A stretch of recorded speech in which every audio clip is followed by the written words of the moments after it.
tudo sobre Vasco e a venda da SAF, além das últimas no mercado, bastidores, finanças e a nova pesquisa envolvendo torcidas de futebol no Brasil. Fala aí pessoal, sou Jorge Nicola, bem-vindos a mais um vídeo do canal, sempre bom ter vocês por aqui, sem perder tempo, pedir para deixar like, se inscrever no canal e ativar as notificações. Bora repercutir agora uma informação que vem da Argentina. Por lá, cravam que Pablo Verratti, atacante do Vasco, pretende ser presidente do Belgrano numa eleição marcada para 2027. Confesso que por essa eu não esperava. Embora o Verratti tenha 36 anos de idade e seu contrato com o Vasco se encerre em dezembro do ano que vem, não imaginava que ele já estivesse pensando no pós-carreira, até porque seus números seguem sendo muito bons. 31 partidas, 19 gols e 2 assistências. Relação do Verratti com o Belgrano é das mais importantes. Ele passou pelo clube entre 2020 e 2023, quando se mudou para o Vasco da Gama em busca de dinheiro, compensação financeira no Brasil muito superior à do seu clube do coração. Só para completar em relação ao Vasco, contar que Gianluca Nani, diretor de futebol da Udinese, descartou qualquer tipo de negócio com o Vasco por Brenner, o atacante revelado na base do São Paulo, com passagens por Fluminense, entre outros clubes, vive fase de baixa na Itália, dando a impressão de que poderia se mudar para times do Brasil. O Vasco teria sondado e esse dirigente descartou qualquer tipo de negócio. Se você acompanha os jogos na América do Sul, certamente vai se lembrar de Juan Quintero, meio atacante, colombiano baixinho, com passagens por River Plate, seleção colombiana, entre outros, atleta que pertence nesse momento ao América de Cali. E é o América de Cali quem foi o responsável por promover uma novidade importante. O time está sugerindo o Quintero para clubes brasileiros. Tudo porque o América de Cali alega não ter capacidade financeira para manter o jogador, que havia sido comprado por 4 milhões de dólares. Quintero foi pego de surpresa com a novidade, até porque alega ter aberto mão de bastante dinheiro quando da transferência para o futebol colombiano. A verdade é que o Quintero, com a bola nos pés, é muito bom jogador, mas no momento sem bola sua contribuição é bem pequena. Chegaram a sugeri-lo para o Palmeiras, embora o Verdão não confirme e não demonstre qualquer intenção em fechar com o jogador, que hoje tem 32 anos de idade. Bora falar agora sobre a mais nova pesquisa envolvendo times de futebol do Brasil e suas torcidas. Você tem alguma mínima ideia de quem é o time mais popular do país? Essa é fácil. O Flamengo segue em primeiro com 20,6% das pessoas que responderam. Corinthians em segundo com 15,9%. O São Paulo é o terceiro dessa relação com 10,1%. Já o Palmeiras em quarto, bem distante do tricolor, 7,8%. Em quase todas as outras pesquisas a gente assiste a Palmeiras e São Paulo bem próximos, inclusive com o Palmeiras à frente do tricolor. Fechando a relação dos primeiros, Cruzeiro e Vasco empatados no quinto lugar com 6 pontos, Grêmio tem 4,6%, Botafogo e Atlético Mineiro 3,6%, o Internacional aparece com 3,3%, Santos 3,1%, Fluminense 2,6%, Bahia Sport 2,4%, Vitória 1,7%, o Ceará com 1,1% e o Fortaleza com 1%. Queria destacar as maiores variações para cima e para baixo dessa pesquisa na comparação com a pesquisa da Atlas Intel, o mesmo item, o mesmo órgão que havia feito em agosto do ano passado, para vocês entenderem as variações. O Flamengo subiu de 20,1% para 20,6%. O São Paulo teve a maior alta de 7,6% para 10,1%. Não é muito comum, uma mexida de tamanho percentual em tão pouco tempo. Já o Palmeiras foi de 7% para 7,8% e o Cruzeiro de 5,4% para 6%. Já em relação às quedas, o Corinthians caiu de 14,5% para 13,9%, enquanto o Vasco caiu de 6,6% para 6%. Esse Instituto Atlas Intel ouviu 2.069 pessoas entre os dias 20 e 25 do mês. Bora falar agora sobre um investidor avançado no Vasco. Na última quinta-feira, o vice-presidente jurídico do clube, o Felipe Carregal, deu uma entrevista ao meu amigo Fábio Azevedo, que repercutiu pra caramba. A principal frase, a frase que fez enorme barulho, abre aspas, ainda não houve proposta concreta, mas tem sim um investidor avançado. E por avançado ele dizia em relação à fase de análise de documentação financeira. Foi o suficiente para que vários torcedores do Vasco já se imaginassem com um novo dono em relação à SAF do clube. Não é esse o estágio. O que o Felipe estava dizendo é que desde o início do processo, comandado pelo Pedrinho, não houve nenhuma proposta oficial com cifras e algo desse tipo. Mas existem uma série de interessados que assinam o NDI, que é um documento confidencial. Depois da assinatura, esses interessados eles recebem toda a documentação para análise da parte financeira, jurídica, enfim, para eles entenderem um pouquinho da realidade do clube.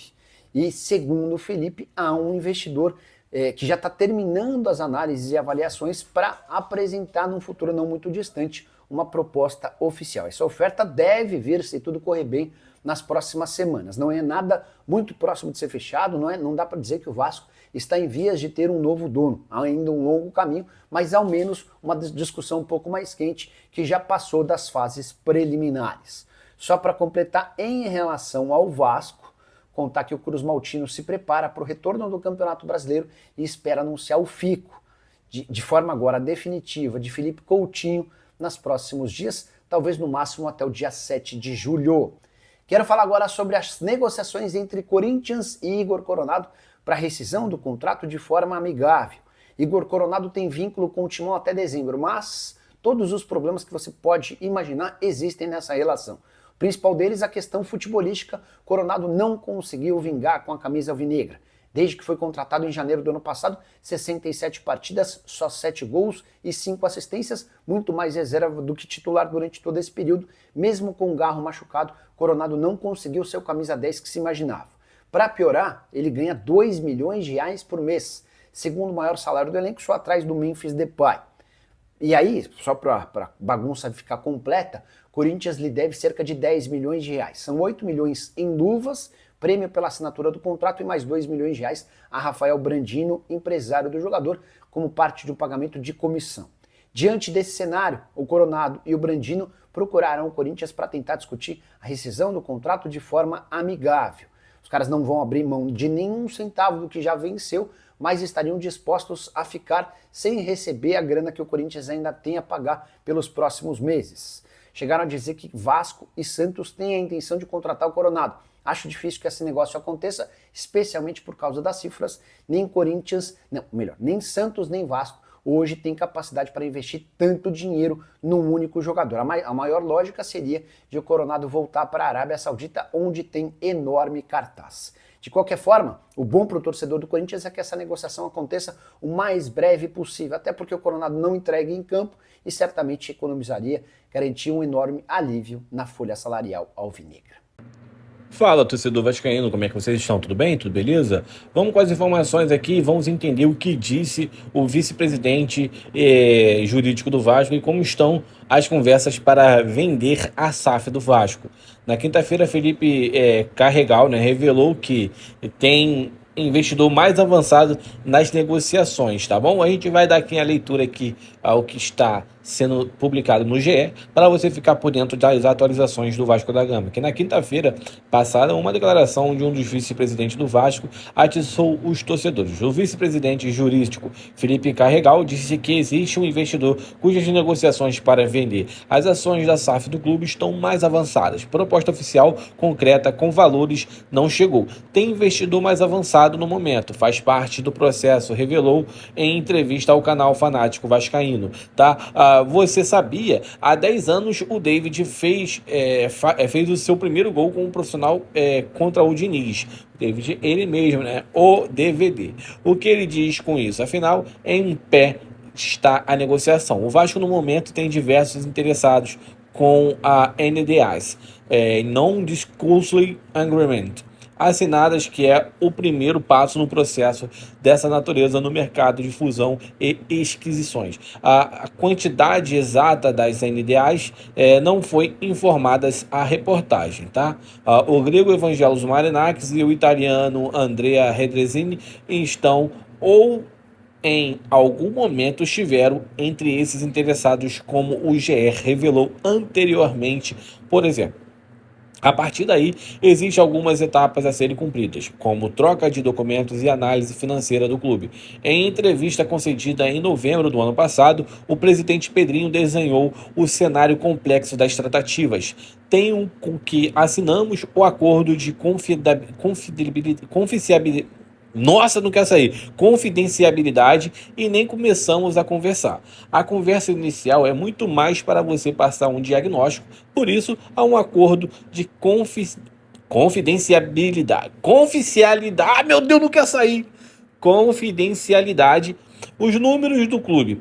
Essa conversa de conhecimento do que está acontecendo com o clube, às vezes não consegue ser nem o primeiro dia, vão ser os 2, 3 contratos, é só para mostrar a realidade. Se isso avançar, vai parar o segundo passo e começa a construir. Já houve investidores que estavam muito dentro, a favor do negócio e não estão mais, não por qualquer empecilho de gestão ou exigência, simplesmente saíram.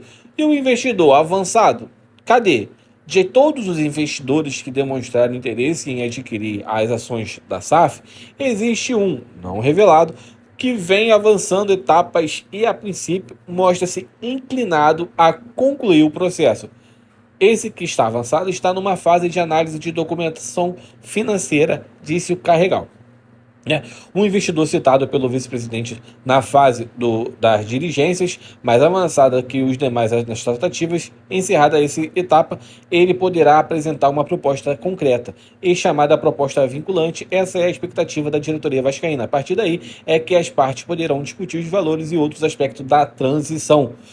No mês passado, o Vasco obteve nova vitória sobre a 777 Partida na Justiça do Rio de Janeiro, que decidiu sustentar a liminar que dá ao clube associativo o controle da SAF. Pedrinho e seus diretores acreditam que essa decisão pode favorecer a procura de investidores por dar mais segurança jurídica ao clube. Então, rapaziada, essas são as informações do Vasco da Gama. Se você gostou do conteúdo, já chega aqui, deixa naquele like maroto, se inscreva no canal, ativa o sininho das notificações. Vamos por tudo pra cima, fui.